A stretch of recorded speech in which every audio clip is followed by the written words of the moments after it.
एक व्यक्ति बहुत दिनों से तनावग्रस्त चल रहा था, जिसके कारण वह काफी चिड़चिड़ा तथा क्रोध में रहने लगा था। वह हमेशा इस बात से परेशान रहता था कि घर के सारे खर्चे उसे ही उठाने पड़ते हैं। पूरे परिवार की जिम्मेदारी उसी के ऊपर है। किसी ना किसी रिश्तेदार का उसके यहाँ रोज आना जाना लगा ही रहता है। उसे बहुत ज्यादा खर्च करना पड़ता है, आदि आदि। इन्हीं बातों को सोच सोच कर वह अक्सर काफी परेशान रहता था। अपने बच्चों को अक्सर डांट देता था तथा अपनी पत्नी से भी ज्यादातर उसका किसी न किसी बात पर झगड़ा होता रहता था। इसी तरह समय गुजरता गया। एक दिन उसका बेटा उसके पास आया और बोला, पिताजी, मेरा स्कूल का होमवर्क करा दीजिए प्लीज। वह व्यक्ति पहले से ही तनाव में था, इसलिए उसने बेटे को जोर से डांट कर भगा दिया। लेकिन जब थोड़ी देर बाद उसका गुस्सा शांत हुआ तो वह बेटे के पास गया। उसने देखा कि बेटा गहरी नींद में सोया हुआ है और उसके हाथ में उसके होमवर्क की कॉपी है। उसने धीरे से जब कॉपी लेकर जैसे ही नीचे रखनी चाही, उसकी नज़र होमवर्क के टाइटल पर पड़ी। होमवर्क का टाइटल था, वे चीजें जो हमें शुरू में अच्छी नहीं लगती, लेकिन बाद में वे अच्छी ही होती हैं। इस टाइटल पर बच्चे को एक पैराग्राफ लिखना था, जो उसने लिख लिया था।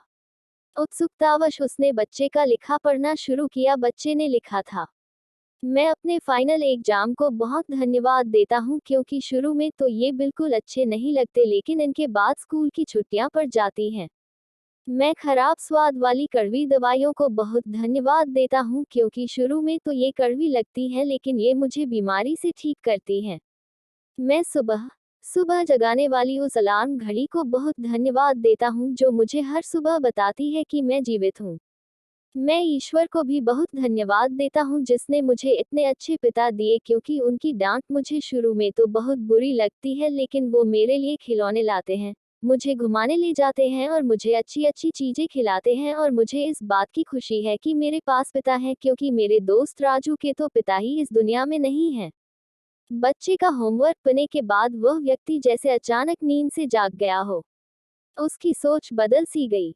बच्चे की लिखी बातें उसके दिमाग में बार बार घूम रही थी, खासकर वह अंतिम वाली लाइन। उसकी नींद उड़ गई थी। फिर वह व्यक्ति थोड़ा शांत होकर बैठा और उसने अपनी परेशानियों के बारे में सोचना शुरू किया।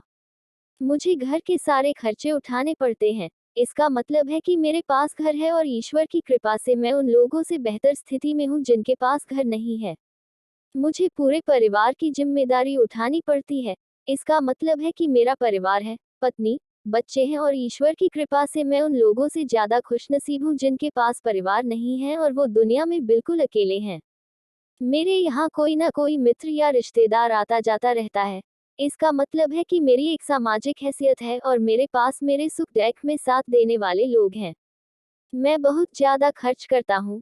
इसका मतलब है कि मेरे पास अच्छी नौकरी है और मैं उन लोगों से बेहतर हूँ जो बेरोजगार हैं या पैसों की वजह से बहुत सी चीजों और सुविधाओं से वंचित हैं। हे मेरे भगवान, तेरा बहुत बहुत शुक्रिया, मुझे माफ करना, मैं तेरी कृपा को पहचान नहीं पाया। इसके बाद उसकी सोच एकदम से बदल गई।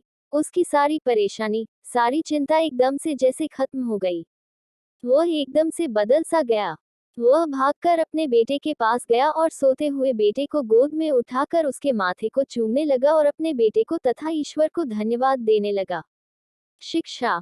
मित्रों, हमारे सामने जो भी परेशानियां हैं, हम जब तक उनको नकारात्मक नजरिए से देखते रहेंगे, तब तक हम गंभीर परेशानियों से घिरे रहेंगे। लेकिन जैसे ही हम उन्हीं चीजों को, उन्हीं परिस्थितियों को सकारात्मक नजरिए से देखेंगे, हमारी सोच एकदम से बदल जाएगी। हमारी सारी चिंताएं, सारी परेशानियां, सारे तनाव एकदम से खत्म हो जाएंगे और हमें मुश्किलों से निकलने के नए नए रास्ते दिखाई देने लगे।